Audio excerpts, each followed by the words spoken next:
I just want to check the volume and all that, so I'm going to mute.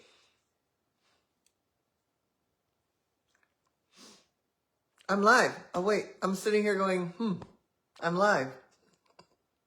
Okay. Good morning, good day, good afternoon, good evening, good everything. We are here live with Joan, and we have a special guest. But before we get started, we have a few announcements. And actually, we have our special guest, Dr. Jeff Grognet, and I get to interview him. I have actually interviewed him one other time.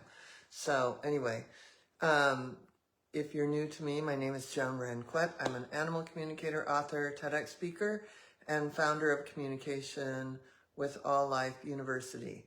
And we have programs for animal communication, energy healing, nature and wildlife, and we have lots of things coming up. In fact, right now we are dealing with, if you could kindly send Josie an email and tell her in the WhatsApp group that it's going to interrupt my flow. Anyway, we are dealing with, see, that's where I go when I get distracted. I can't stand the comments all coming in. So anyway, we have the spring intensive, and we're getting some really fun. Actually, one of the most fun things on the planet is someone is coming to the spring intensive with her horse. So I'm sorting out if we can put the horse here or down the street. So from Colorado, I mean, that's kind of my dream come true. Come with your horses and dogs. We'll hike and ride before class. Anyway, spring intensive is coming up. Then we have the spring semester, AC Level 1, all of those classes. We haven't really announced that yet.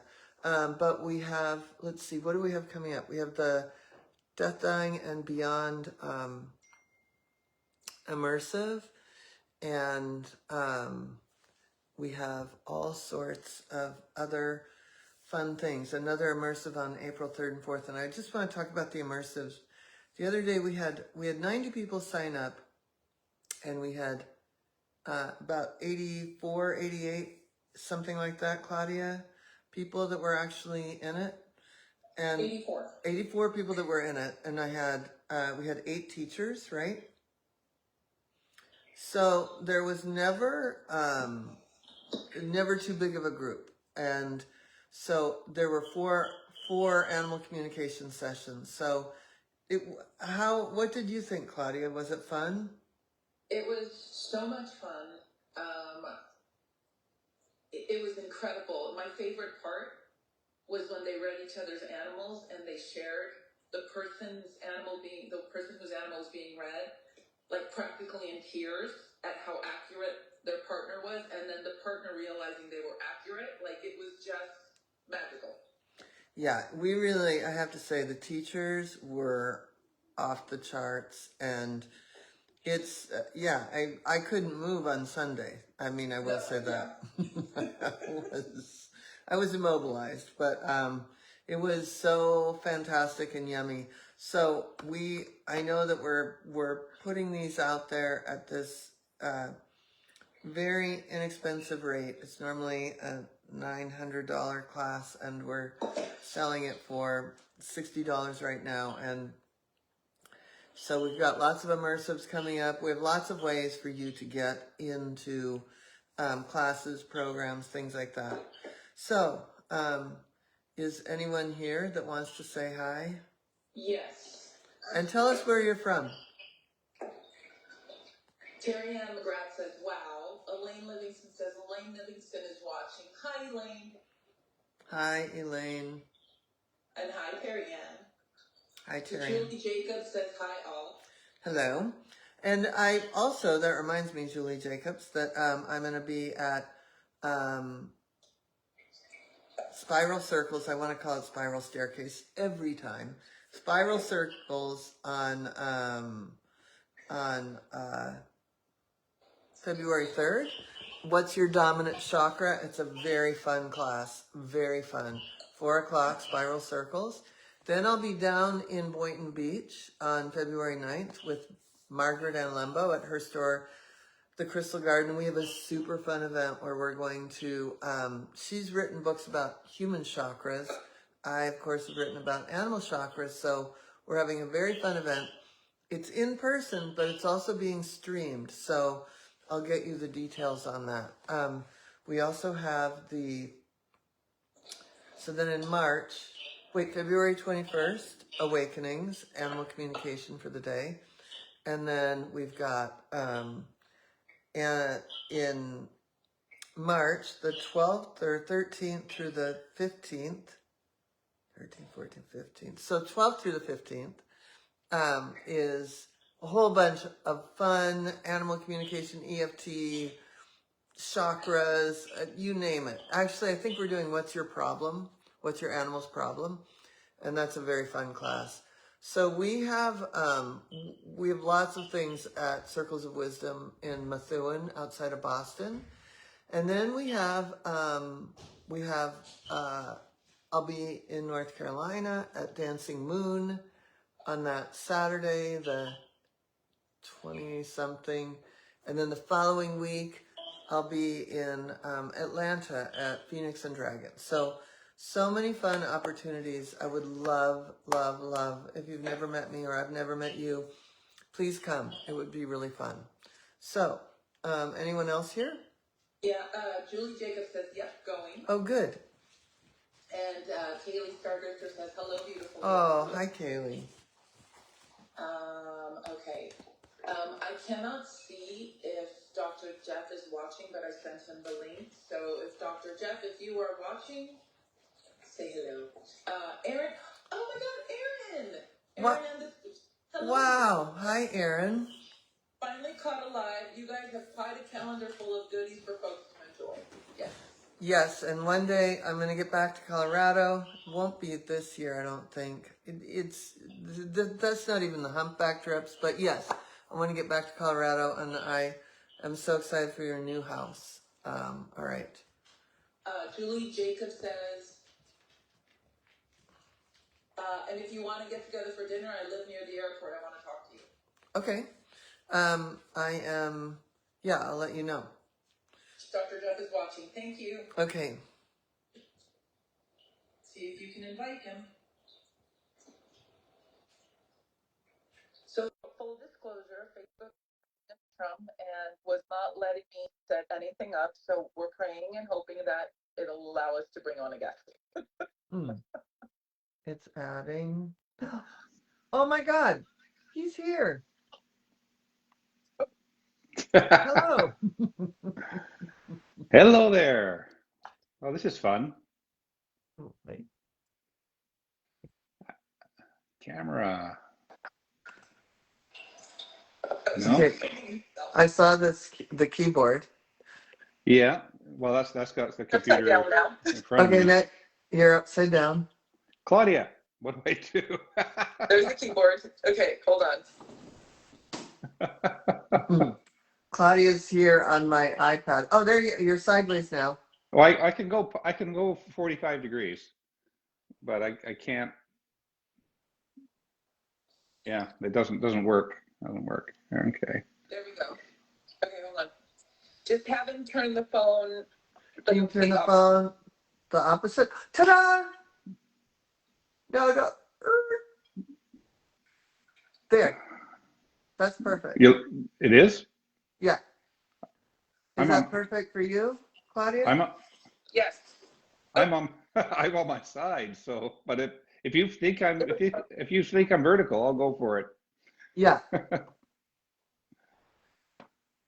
All right. How are you? Doing great. Okay, good. So this is very fun because normally you interview me. That's right. And you interview all sorts of people, so I get to interview you. Okay. So this is Dr. Jeff Grognet, and he's an amazing holistic vet. But what I'd love to hear your story of how you got to be a holistic vet. Wow. And how long do we have? We have all day. Okay. Okay, I'll do the condensed version for sure. Yeah. Well, the thing to remember, of course, is that I started out as a conventional regular vet. That's what I was trained as. Every veterinarian is, unless you go in already with some thoughts on holistic. But very few veterinarians go into vet school with that idea. So I graduated, and I was told this just aged me. I graduated in 1983, and back in those days, we were told to vaccinate every year. We were supposed to use a wonderful food that was complete and balanced, like Purina dog chow. The spaying and neutering was done at 6 months of age, because if you didn't, well, there's going to be a population explosion of too many animals and all bad behaved dogs and cats. And so and the thing is, the veterinarians at that point, and sometimes still, that's what veterinary hospitals were based on. And that is seeing animals on a very regular basis, doing those preventive things. And the way that it was termed was that, gee, if clients didn't follow that idea, then they weren't the ideal clients for a veterinary hospital. So you can keep that in mind. Okay. So anyway, the thing is that's how veterinarians are trained, and that's how the economics of it get going, and that those economics are still prevalent in veterinary medicine, unfortunately. But what happened with me is that I call breaking the mold. The first thing that I did was I got a dog, and rather than putting that kibble in there, twice a day, every day, I started thinking, I think there's probably a better way. And this was way back, probably by about 1990. I started actually feeding my dog real food. I mean, the recipe I used wasn't the best, but for sure. But the point is, I started breaking that mold, and I found out that, hey, I could do this, and my dog didn't die. Okay. And so that was my introduction to nutrition. And the thing about that, and this is what got me into doing this, I was feeding a high quality food. You probably heard of a company called Hills, Science Diet. I was feeding that. And then another company came along saying, hey, we've got a better food. And it was still a kibble. And what I ended up doing was using, at that point, it's called Nutramax. And I moved to that one, and it's like, oh, and our dog was called Courtney. She was a lab pit bull cross. And her hair coat got better. It's like, oh, nutrition has an effect. How about that? And then I moved to an even more, I call it more, more expensive food, and hair coat got better again. And that sort of led me to, well, gee, what can we do to really make things shine? And that's what led me into making my own food. The next thing that happened, and you probably remember this, Joan, back in the mid-1990s, all of a sudden we found out that vaccines, which were regarded as effective and harmless, yes, and all that, gee, this cat's coming up with tumors. Okay, and that was like putting a lens on something that was, wow, like, this is a problem. And the first thing veterinarians are taught is do no harm. And it's like, gee, vaccines are doing harm here. And so that started in catland. It moved very quickly into dogland. And we had recommendations to going every 3 years. But this is the key. Veterinarians were reading that and deciphering that in their own way. And that is, they were either saying, oh, gee, yeah, 3 years is a good idea. Or they read the small print that said dogs and cats should be given vaccines of a maximum every 3 years. In other words, we can go a whole lot longer between the vaccines. And when you read the fine print, and I'll go on dogs only right now, it's actually said that for distemper and parvo, we know it lasts for 9 years, comma, and possibly a lifetime. Oh. So then you start thinking of your veterinary education, and this is what really did it for me. In vet school, I was taught when I took the immunology class that vaccines, specifically parvo vaccines, were excellent vaccines. And that is, once an animal responds to the vaccine, they're good for life. And that's what the immunologist told us. So I was second year of vet school. Then I moved into fourth year of vet school, and you're in clinics and you're doing all this practical stuff. And all the clinicians there are saying, oh, by the way, you do vaccines every year. But those guys said, no, you do them every year. End of story. So that's what you graduate with. Okay. And so anyway, I got into the research. I started reading all kinds of stuff and trying to figure out, and that's what led to me moving over time to a program where puppies, for example, I do a vaccine at 16 weeks. I do a titer a month later, prove that they responded, and then I call it done. Period. No more. Okay. That's amazing, because that's not what people do. And unfortunately, yeah, even holistic veterinarians are still stuck sometimes in that thing where they want to revaccinate or redo a titer. No, the titer already proved that the vaccine worked, and now you've got memory, so we don't need to revaccinate. We don't need to redo a titer either, because we already proved it. And then the titer is so expensive, so people are like, oh, it's just cheaper to go get the vaccine. Right. Yes. Okay. And now we also know about much more in the way of side effects from vaccines and such. So those are the two things that I started, I call it all by myself. And then it was the year 2000. I went to a veterinary conference, and there was an alternative vet there. His name was Dr. Alan Schoen. I know. Yeah. Yep, I know him. He actually lives not far from me now. Yeah, kind he of lives on funny. the islands. Yeah, Salt Spring Island. Yeah. Yeah. And but anyway, I went to one of his seminars, and I was also on council for the vet association at that time. And so I was talking to him, and but I sat there and just listened to what he said. And at the end of the day, he did a whole day. It was like, this makes total sense. And within a year, I was certified in acupuncture, and then I got a chiropractic work as well. And then I moved much deeper into nutrition, and then that's what guided things. The big supporter throughout this entire thing was my wife, who's also a veterinarian, and we started our own practice in 1995. And with that, here's the idea. We didn't have any prescription foods for sale because we didn't want them. We didn't believe in them, and still don't. And so our practice was totally different from the other one down the street, right? And so we ended up being quite different from that perspective. And so we were labeled as the weird practitioners around, and it is very difficult being a veterinarian in that position, because you don't get the local support. The veterinarians put up barriers because they think you're just totally insane on what you're doing, and so it's not the easiest road, but for us it was the right road. And we continued that until we sold the practice 4 years ago. That's amazing. And, being an animal communicator back in the 90s, mid-90s, it was also not the easiest road, but it was the right road. Mm-hmm.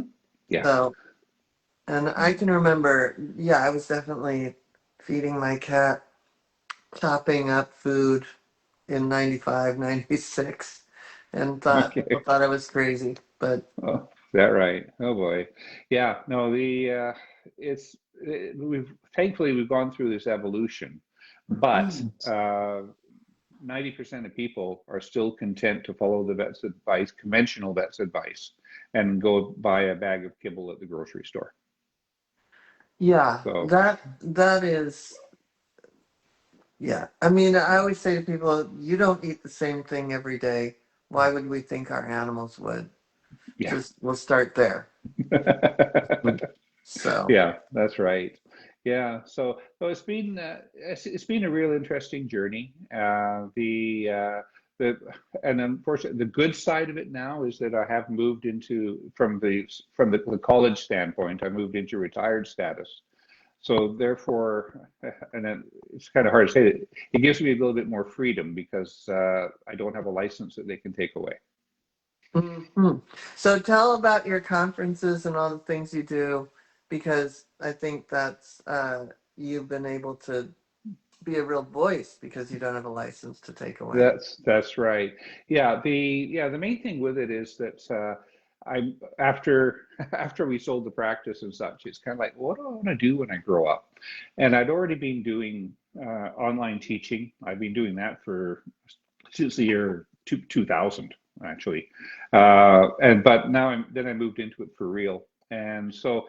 The way you've gotten involved with me, Joan, is that I've interviewed you at conferences that I've had, and it's been a way to get people in to tell about their stories, what they can teach people. And so right now, for example, and it's January 27th, there's an encore for the Holistic Canine Nutrition Conference coming up in 3 days' time.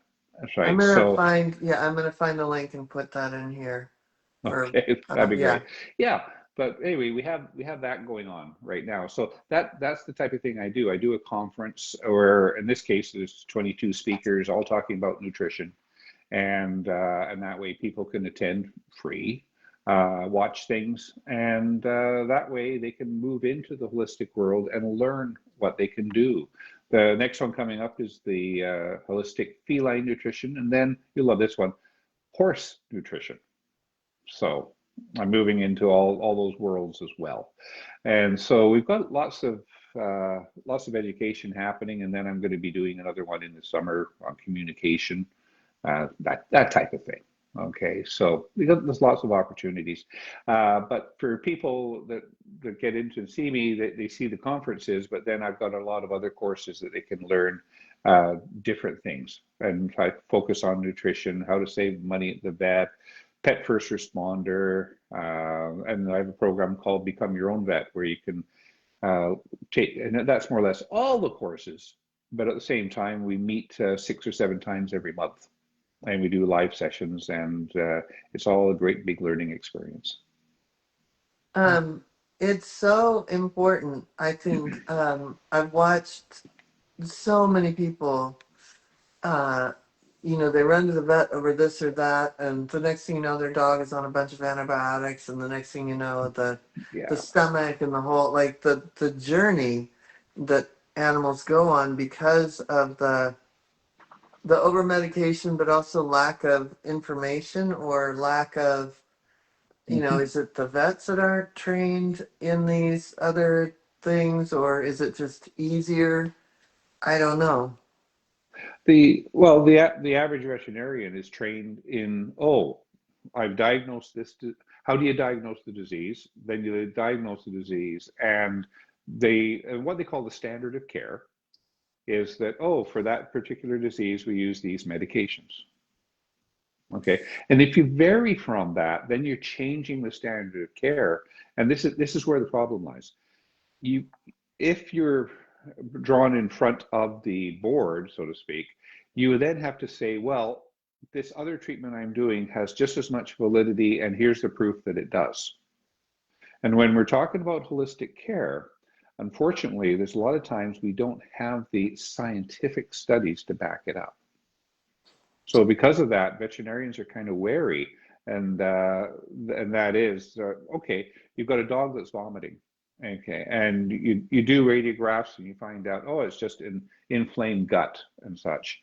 Well, the regular way to do it is to give them stuff to relax the gut, maybe an antibiotic, something to counter the acid, something along that line. And then the conventional or holistic vet is saying, I'd like to use, oh, let's see, psyllium, and I want to use acupuncture, right? But the problem is there's no paper that they can direct anyone to that says that that actually works. The other That's thing the is that problem. when you go back to the conventional, you're talking about 3 medications now. Oh yeah, that's quite common. Yeah.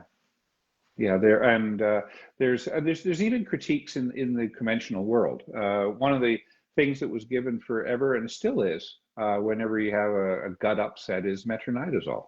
It's an antibiotic, but it also slows down the gut motility. But there's papers that come out regularly that tell us that metronidazole really doesn't work, and But yet a veterinarian won't be faulted for using it because it's such a tradition. how often are those things peer reviewed? Well, they get well, metronidazole has been peer reviewed, and but the problem is that not every veterinarian reads that review. So that's what I encountered. I felt like it wasn't that people didn't care. It's just they didn't know and they were so busy they didn't have Exactly. time. You know, Exactly. Yeah. That's exactly it. The veterinarians go around, I like to say, with their heads cut off. It's like, gee, I'm just so busy trying to keep up, yeah. and with that, it's like for me, for example, taking courses in acupuncture, in chiropractic, and things like that, that was a major time, as in, gee, I really had to dedicate that time to it. And that's when the practice was so busy. And Louise and I took our holidays going down to San Diego to go to acupuncture classes. That was it, and then we get back to the practice and then we had to study that stuff in between, and I just remember I was working, both of us studying it at night, trying to do it so we could pass the exam, right? So, but most veterinarians now, especially just because of their time requirements, they can't dedicate it, and they don't see a value in learning the holistic approaches. Because again, if they learn it, what are they going to use it for? That seems so counterintuitive, but Yeah, I know. yeah, no, it is the way it is, unfortunately.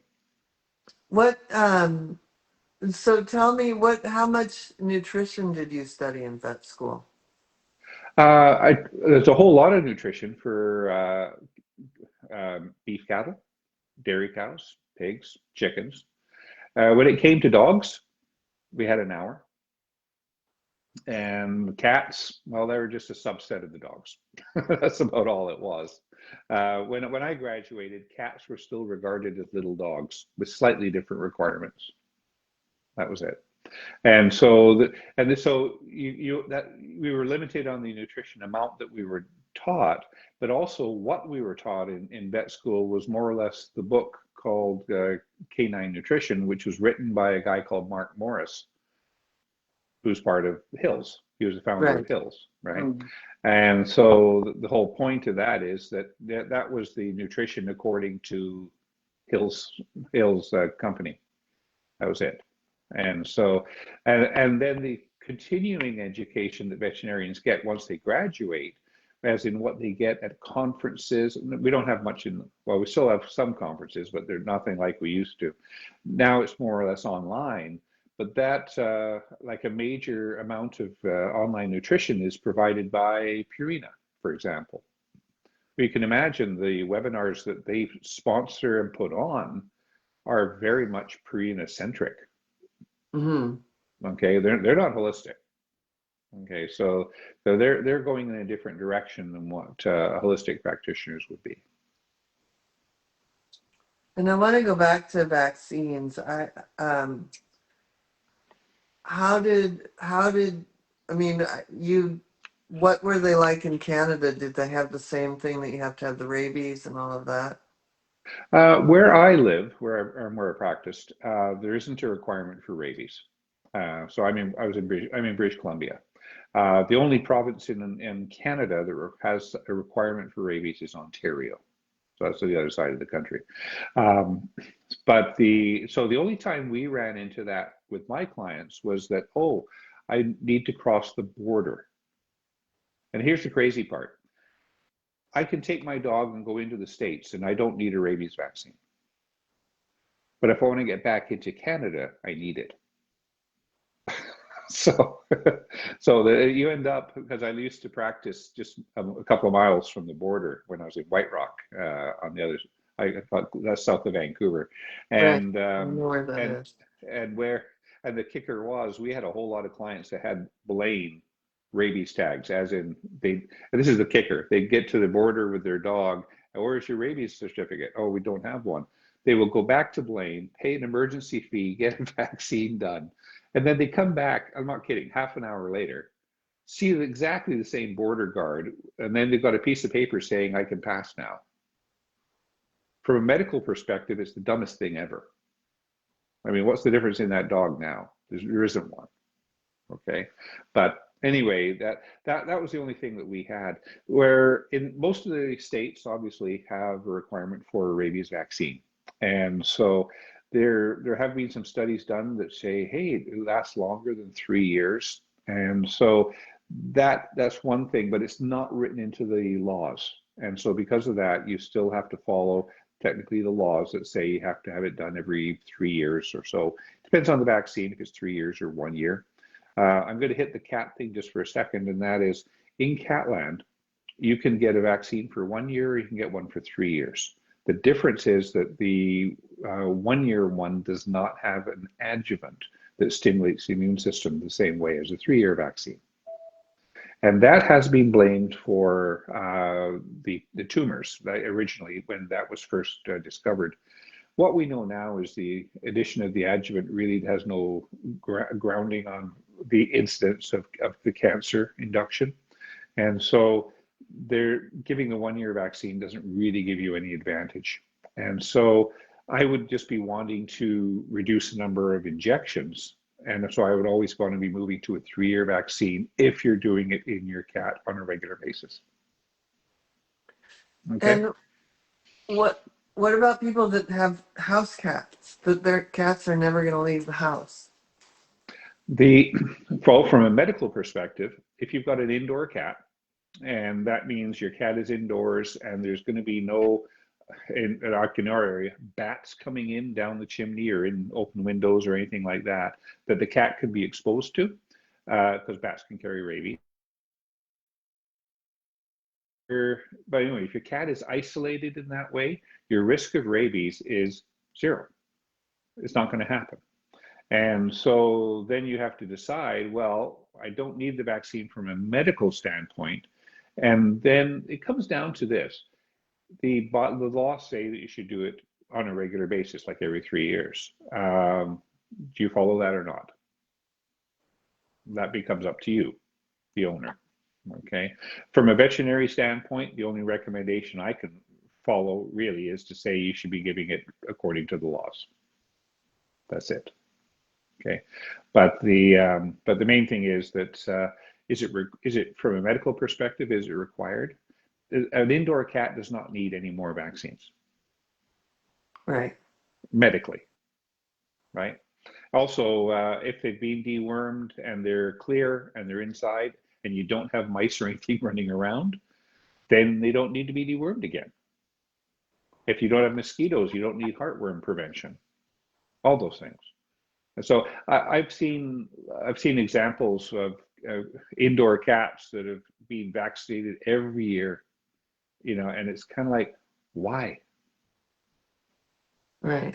You don't need to. And with dogs, it comes down to the risk of the specific diseases. Obviously, if you live on the 14th floor of an apartment and you've got a Yorkie, and that Yorkie lives in the apartment, has pee pads and poop pads, and once a week it goes down in the elevator and you go off onto the astroturf at the side of the door, for getting out, and then comes back in. What's the risk of disease there? Okay, that's like an indoor cat. It isn't. I think my horses are indoor cats. We don't, they don't Yeah. need anybody. There you go. Yeah, you have to look at the specific situation. And the problem that you see is that you'll take your, I'm not kidding, 4-pound Yorkie into, there's one around here, a corporate practice, and they've got the entire list of vaccines that dog needs. And the dog is this big. The dog's that big, for one thing, but it doesn't have the risk. No. Let's talk about heartworm for a moment. Well, did you, was that a big thing in BC? No, no. It blew up in about 1991, 92, as in the first case was found in the Okanagan, which is the desert Mm, area of the the Eastern, eastern yeah. BC. And all of a sudden, I mean, literally the shit hit the fan. It's like, oh no, we've got heartworm here because we weren't even looking for it. And so all of a sudden, vets were testing for heartworm, putting dogs on preventives like crazy. And now, I mean, we're dealing 30 years later, I guess. The recommendation for heartworm prevention is pretty well subsided, as in, no, it's not really a big problem. And it's only in specific spots in the southern Okanagan that you might want to consider the preventive. But otherwise, the rest of BC, no. It's, I mean, we got the conditions here. We've got mosquitoes. It's warm enough. We could get transmission, but it just hasn't taken hold. And we know that I mean, that's something I would not worry about with my dog being out here, even with mosquitoes all around him. Okay. You know what? I don't. So this is funny. I live near where the borax uh, facility is. So Okay. we got a lot of boron in the dirt. I don't have like fleas or, you know how Oh. everyone uses borax in Oh. the Okay. house.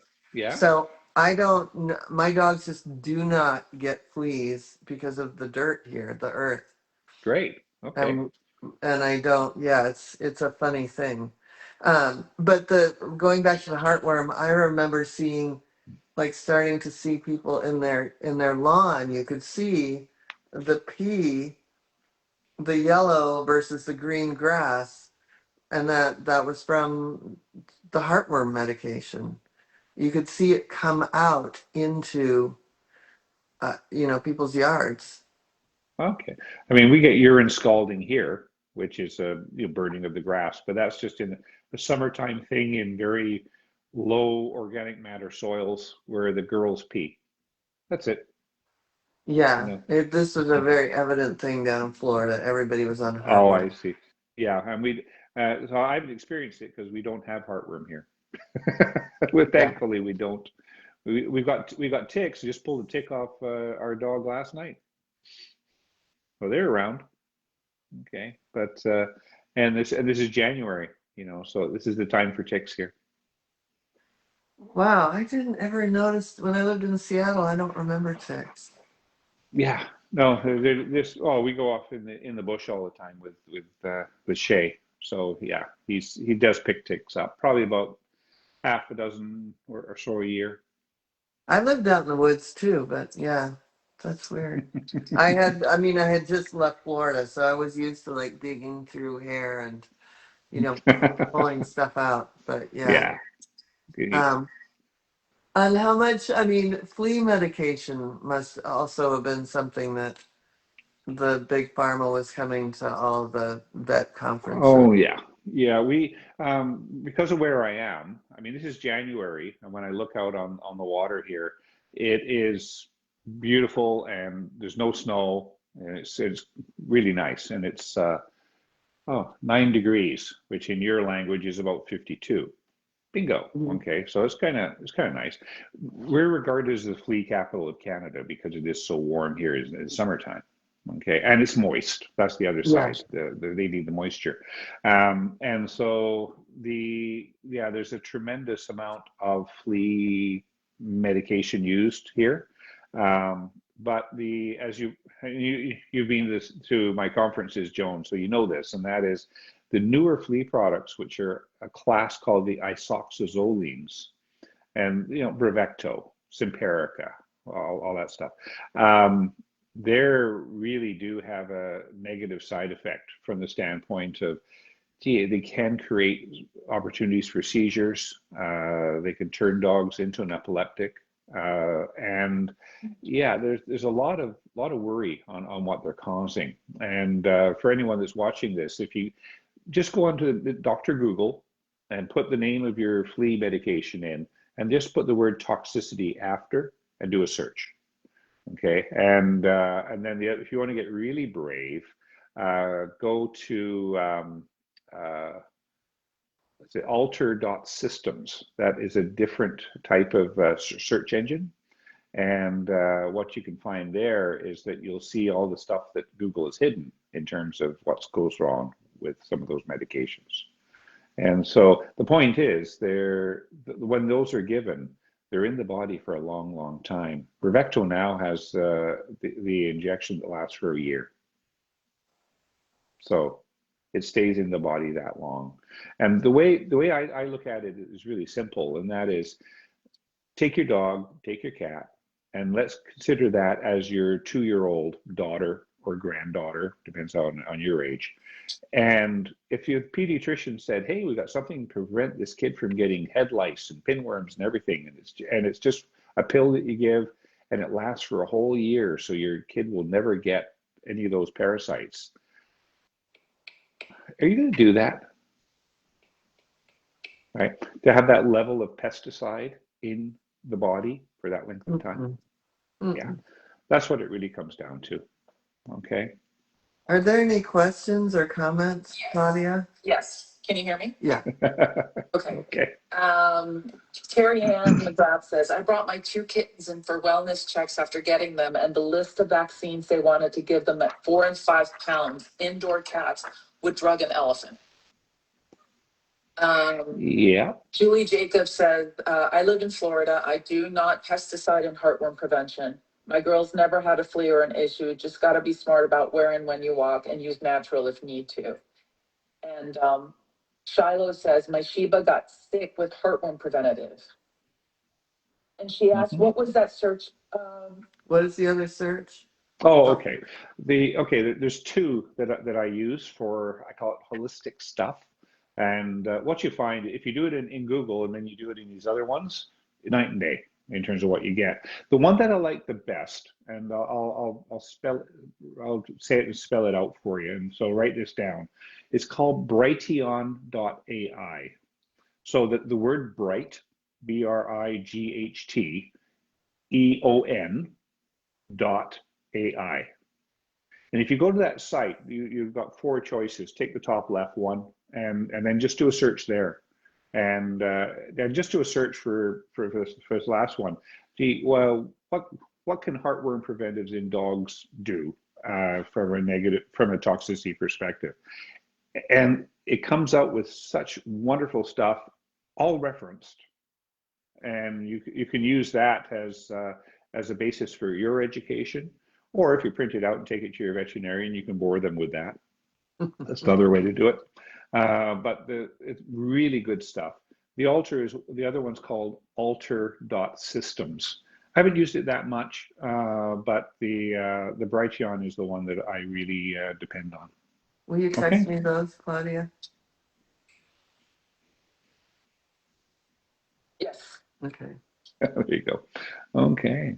Yeah, unfortunately, the experiences these people brought up, and that is taking their dog or cat in and then having this laundry list of vaccines.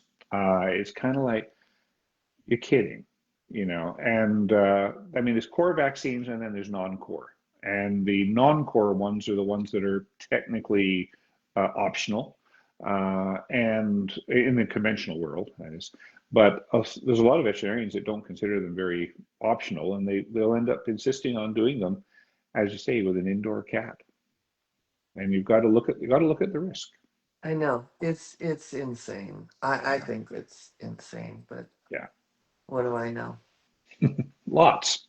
I do know that. Yeah, I've been around the block a few times. That's right. Yeah, that's right. But yeah. No, it's been really fun to have you, and I would love to have you on again because this is great. I know that people, most people are on the same page, but it's a theory or it's a concept, but they're still afraid and they get talked into things with their vet. And it's really important to keep discussing that there are people out there, there are veterinarians out there that will listen and pay attention to what, that we have to become our own authority on things. It is. Yeah, it's just like, as I say, you're taking your 2-year-old in, and you are the one responsible for the healthcare, not the veterinarian. The I veterinarian know. can make, veterinarian makes suggestions, but you're the one that makes the decision on what to do, right? And so, when they say, hey, we should look at getting, oh, do you want me, the way they word, do you want me to give all these vaccines today, or do you want to come back for them, right?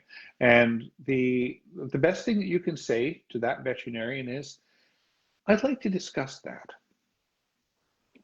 And that opens up the door. And if the veterinarian just rolls their eyes and goes, "Oh God, another," in their words, another anti-vaxxer, Hmm. what's going to happen is they have put up the barrier,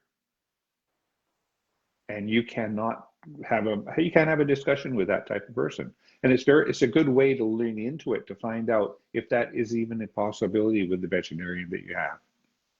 It's a really great way. And then the other thing is that without, bombarding them, slowly bringing in your ideas about food or, all the things that are Yeah. that you're looking into. Yeah. But with food, one of the best ways is to take your dog or cat in that's 10 years old, and there it is. It's being fed I call it species appropriate food. It's not on commercial kibble or anything like that. And you look at this animal and it's lean, it's got good muscling, the hair coat is really nice. And the veterinarian, this is how we can educate the veterinarians, and that is they'll sort of do an exam on it and go, oh, this dog's in really good shape. And if they have the guts, they can say, well, what are you feeding? that opens the door for you, right? But whether or not they'll even discuss that is your introduction into whether or not you have a veterinarian that you can actually talk to, right? But we have the same problem with the human world. Yeah. Okay, and that is your medical doctor may be open to things, or they may be really coned down on the conventional stuff. And the same problem, they don't have time to research all the holistic No. stuff. And here's the best example. If you go to your MD and say, I'd really like to optimize my diet so I can really stay healthy, they're going to look at you totally blank-faced. They don't have that But information. we, No, they don't. They don't, and that's where your veterinarian is. They've only been trained one way. Okay. Do we have another question? yeah, Shiloh, Julie says, being your pet advocate, and be not afraid to stand up, to the vet. Shiloh says, what can we do to get titers as valid to avoid rabies vaccines on repeat? Okay. To avoid the rabies vaccine, technically, you need to get a waiver.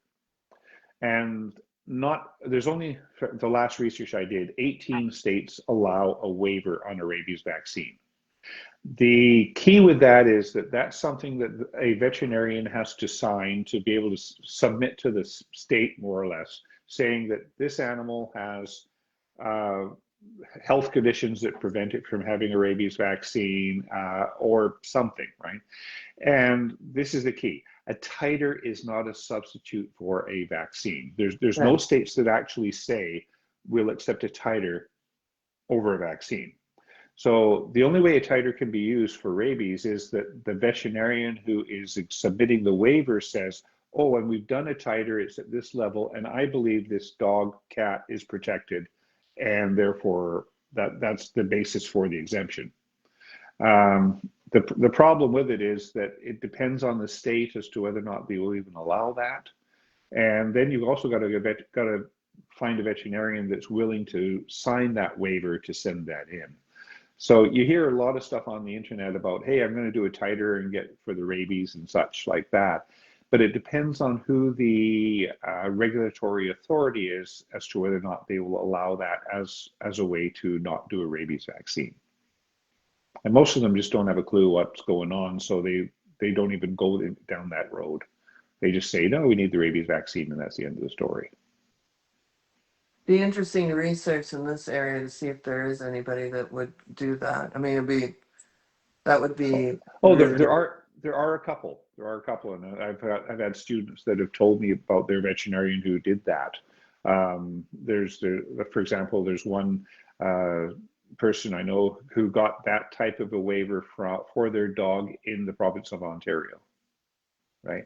And so it can be done, but this is where the rubber hits the road. If there was ever a problem with that dog, as in it got bit by a rabid skunk, bat, fox, whatever is the animal in that geographic area that carries rabies, are the authorities that are involved in the case going to allow that to stand? Most of the time they don't. Right. That's where the problem lies. So unfortunately, we don't have a simple way for you to avoid a rabies vaccine. Okay, you've got to find a veterinarian that is sympathetic to what you want to do and is willing to write an exemption if that's allowed where you are. Okay. Yeah, it'd be interesting. Well, this has been amazing. We're definitely going to have you back. Okay. And thank you for joining us today. You're very welcome, Joan. Now, thanks for having me, and keep going and keep up the good work you're doing. Okay. You too. Okay. Thank you, Dr. Grognet. Okay. Bye, Bye. guys.